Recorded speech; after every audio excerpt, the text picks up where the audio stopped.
Hi, I'm Amy Colgan-Niemeyer, a chronic health issues coach. Now, this video with the holidays upon us, Christmas and Thanksgiving we just had here in the States yesterday, I'm thinking about all the possibilities of sticky situations and things that might not be comfortable coming up. You might be experiencing some dreaded moments, some uncomfortable moments, and just things that might dampen the holidays a bit. Let's see how we can figure out how to face them more healthily, more positively. Okay, how you can deal with the pitier. Say you have chronic health issues. This is geared toward people with chronic health issues specifically. The pitier. Oh, how are you? Oh, you're doing so well, but oh, you must have such a hard time. But you deal with it so well. It's like, it's like, it's so nice when somebody can have a balance. Like, they really know what you're going through, but they don't act like you are, basically on your deathbed, or that you're somebody to be pitied. They know there's hard times, sure. We all know that. We do have hard times. But people who just pity are those that you just want to scream and say, I just talk to me as if I am a normal, everyday person, which I am, and not like, like an infant or someone that is to be pitied. So that's one person. Then there's the person who has no empathy. Well, pick yourself up off your bootstraps. You don't need any help. So what are you doing? You're just lazy. Or you're just trying to get pity. You can do it. Go ahead, do it. Stop being so lazy. Don't like those people either. Those people drive me absolutely bananas, because there's always things, yes, you can do, but there are some things you can't. And when you have people who don't have faith in you, they don't believe in you, they don't believe you that you actually are sick, or they're tired of hearing it, maybe. Well, too bad. It's like, if you're sick, you're sick. If you don't feel well, you don't feel well. If you can't do something, you can't do something. And so those are people that really irk me also. How to deal with a jealous sibling.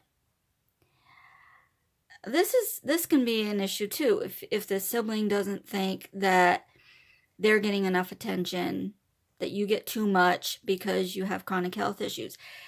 And what I say is, I gladly trade places with a sibling that wants all that attention any day, because I'd rather not have my chronic health issues. I mean, that's the reason. That's the reason I'm getting attention. Some of it is needed, but some of it also, when I was growing up, wasn't needed necessarily. My parents did, coddle me a bit, and I'm sure that there were issues, that siblings had with that kind of attention. But people with chronic health issues do need some extra help sometimes. And, as long as you're not egging it on, as long as you're not, doing the pity party to get attention and being, really unreasonable about it, then siblings are going to have to deal with it. And what about the person who thinks you have to celebrate every single solitary day from Halloween to New Year's and beyond, and every single day there's something going on and you have to be there, or they're hurt or they're insulted? Just say, hey, I don't feel like going. I don't feel well. If they are really good friends of yours, they will absolutely understand. You can go to some, but tell them you can't be there for everything. You have issues you need to deal with. You're tired. You cannot possibly go to everything. And it's not a slight to them, it's reality. You cannot seriously go to every single solitary thing that they have planned. And you shouldn't have to. Surround yourself with the people that will understand you and will know when to help you and when not to help you. There are those people out there who are absolutely there for you, but they will not help you unless you say you need help. Or they will support you in any way possible, but they will go on cues from you. They won't be just, surrounding you and smothering you with all this attention, thinking you can't do anything on your own. Surround yourself with those people. And what about the people who have dealt with a loss this holiday? Have you dealt with a loss? I recently lost my mom. She's always with me, but that physical loss, I can't go visit her. I can't go talk to her. I mean, I could go inside and I could talk to her. I'm sure. Yes, I do believe you can do that. But I mean, she's not here. She can't, I can't play cards with her, or anything like that. And so it's tough. It is tough when you lose someone close to the holidays, or even the year, the year during the year, and then you have your first Christmas without that person, or first Thanksgiving without that person. And it's hard. It really is. So how do you deal with it? I surrounded myself with friends. Yesterday, my husband and I went and had Thanksgiving dinner with friends. We usually do that. Sometimes we go to the community dinner for Thanksgiving, but we surround ourselves with other people. And those people that we spent yesterday with, they're our Utah family. And so that helps a lot. And they were understanding about Mom's death, and they were talking about her and so on. So it was comforting. So do that.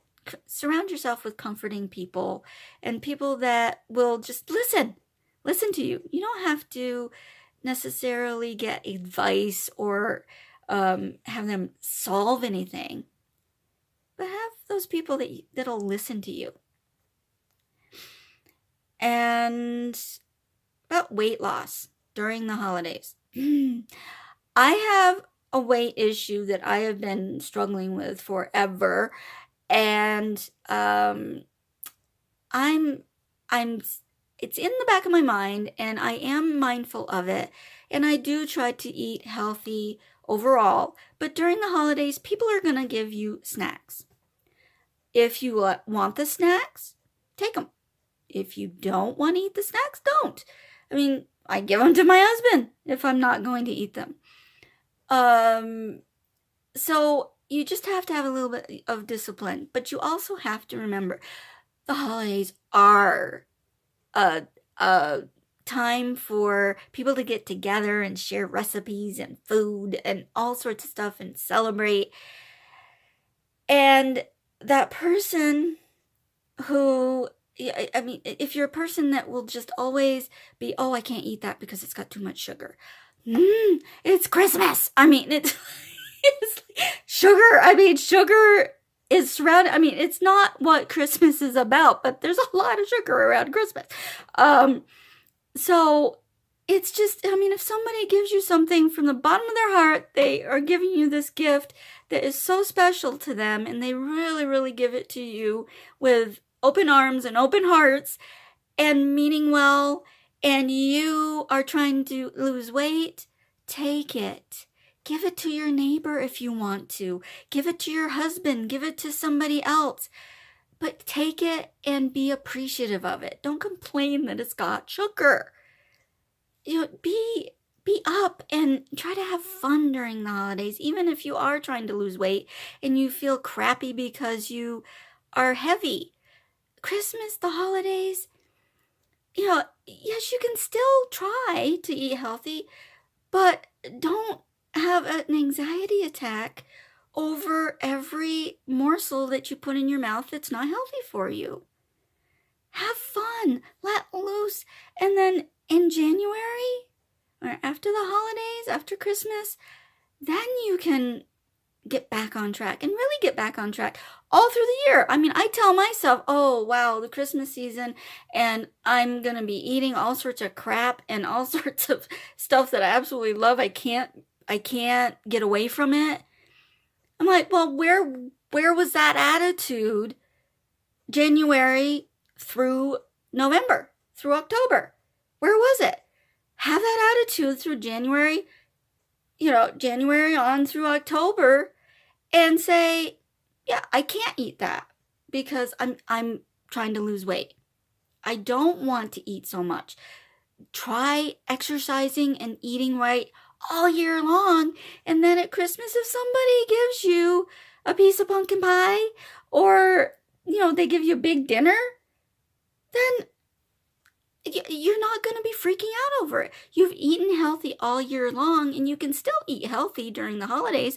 But if somebody gives you something, or you're someplace where there's this stuff that you absolutely love and you haven't had it forever, have it. Have a little piece. It's not going to blow your food plan. And so you may have to skip your run in the morning, or so you have to, you're crazy busy because of holiday plans. Okay. You don't get your exercise in. Do a little bit. Do a shortened workout. Do a quick one. And then you'll be able to deal with it. And then after January, get going on it and be serious about it. So you're not freaking out when the holidays come along and say, oh, I've just been so bad all year, and now here's this, the crazy busy season of gluttony. And it's like, well, eat a little bit. It's not going to totally sideline your diet, your meal plan. Okay, and what about those people? I just talked about this a little bit. What about the people who you're surrounded with who are like that? They're always, oh, I can't have that. There's too much sugar in it. I'm like, I am respectful of them. They're trying to lose weight and they want to eat healthy, so they're skipping these things. You have to respect their wishes. If they're trying to get you to do the same thing and you feel like, I'm going to have a piece of pumpkin pie. I don't care if I'm dieting the rest of the year. I want that pie. I'll say, no, it's Christmas. I'm going to have my pie. You don't have to make a big thing of it. You don't have to hurt their feelings or chastise them for the way they are. Just say, oh, well, that's, this, I want my pie. It's like, and you don't have to apologize for it. You just say, it's Christmas. That's what I want. I never have it any other time of year. I'm going to have it on Christmas. So those are a few of the things that I thought of when it could get rough. And maybe somebody who is, just in general, they're a bah humbug about Christmas. Just, maybe try to help them have a better attitude about it. Listen to them. Ask them, so, why don't you like Christmas? And see what they say. Maybe it's a deep thing that has been, rooted in childhood memory that really is tough for them. You never know. You don't just look at the surface. I try to look underneath of where their origins are, what's going on, what may have happened in their childhood to make them feel this way about a certain issue, whether it's holidays or not, any issue, and see where we can go with it.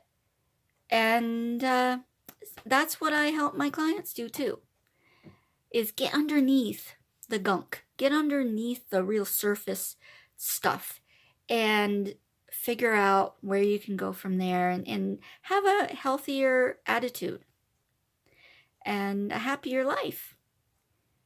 I hope you had a happy Thanksgiving. If you celebrated Thanksgiving yesterday, and a happy Thursday if you didn't.